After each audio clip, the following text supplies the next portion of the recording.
Madali siya ikalat.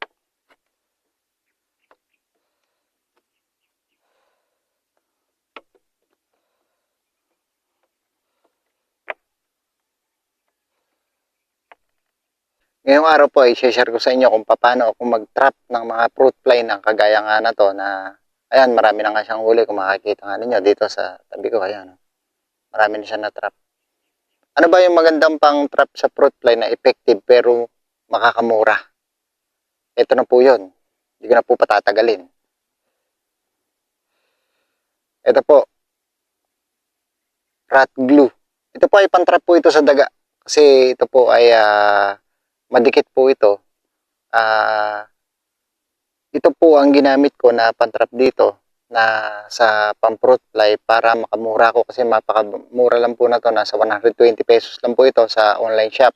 Ito pong rat glue na yan ay idinidikit ko po dito yan, pinapahid ko dito yan sa mga galon na katulad nga nito. Ito ay nasa 7 liters po ang galon na to. Nakakapagpadikit po ako dito hanggang maubos ko. Nakapagpapahid ako dito hanggang 7 hanggang 8 na ganito. At saka, hindi naman po pwede yun lang kasi nga yun ay sticky trap lang, hindi naman talaga yun attractant or hindi naman nakakatawag yun ng nakaka-attract ng fruit fly. Kailangan mo pong gamitan ng Catcher Pro. Ito pong Catcher Pro na to ay isang sticky trap po ito. Ito po ay napakabisa na to, may kamahalan lang talaga. Nasa 750 pesos po ito. Ginagamit po ito nakalagay nga dyan, sa mangga, sa kamatis, ampalaya, lahat po ng mga prutas na sinisira ng mga, pati na ngay kalamansi, andyan na din. Lahat ng mga pinepeste ng mga fruit fly ay pwede po ito. May kamahalan lang talaga, pero mabisa. Ngayon, bakit hindi po ito na lang ang ginamit ko? Kasi sticky trap nga din siya. Kasi nga, kung ito lang po ang gagamitin ko, masyado pong mahal.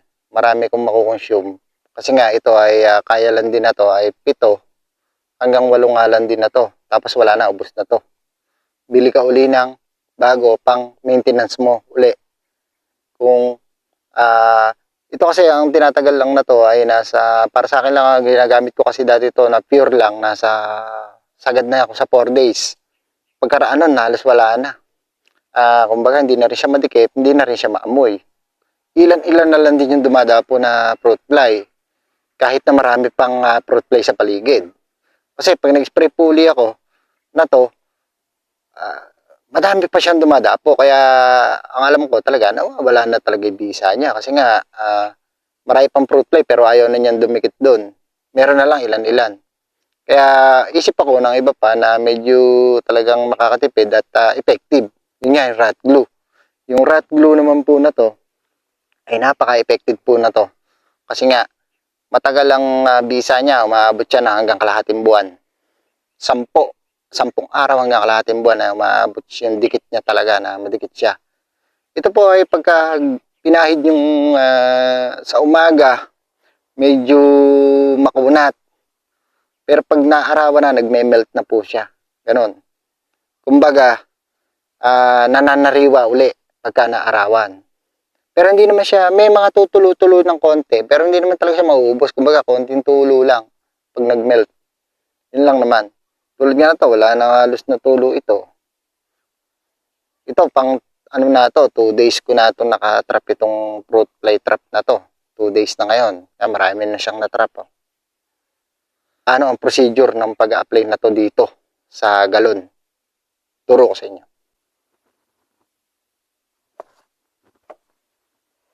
Ganito lang ang diskarte po.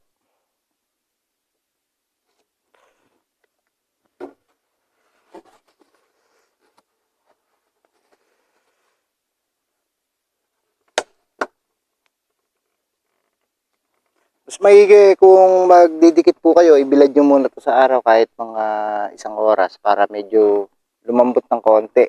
Kasi wala namang araw ngayon dito. Medyo makulimlim dito kaya hindi ko na ibilad. Pero okay lang yan. Yun nga lang, medyo magastos ito pagka walang ano.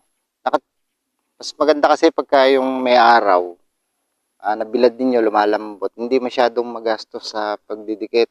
Ito kasi sa akin, tingnan nyo po, medyo magastos na to. Kasi ayaw niyang, ano, yun. Tapos, kakalat nyo lang yan. Yan, ganyan, no.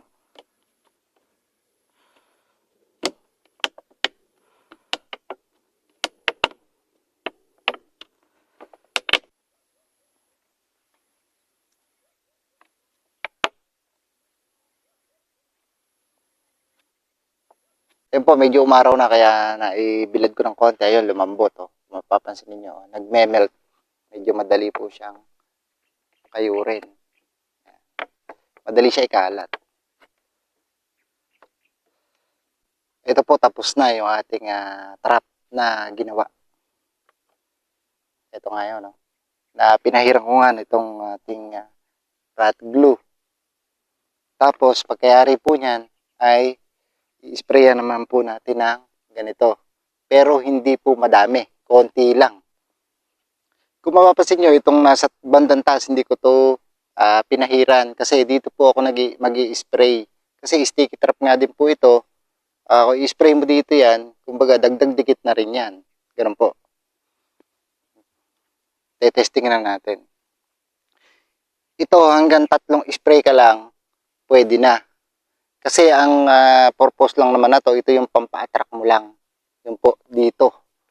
Para dumikit po yung fruit fly dito, sa loob po na to. Ay, dito po sa gilid na to. Testing natin. Alugin nyo muna.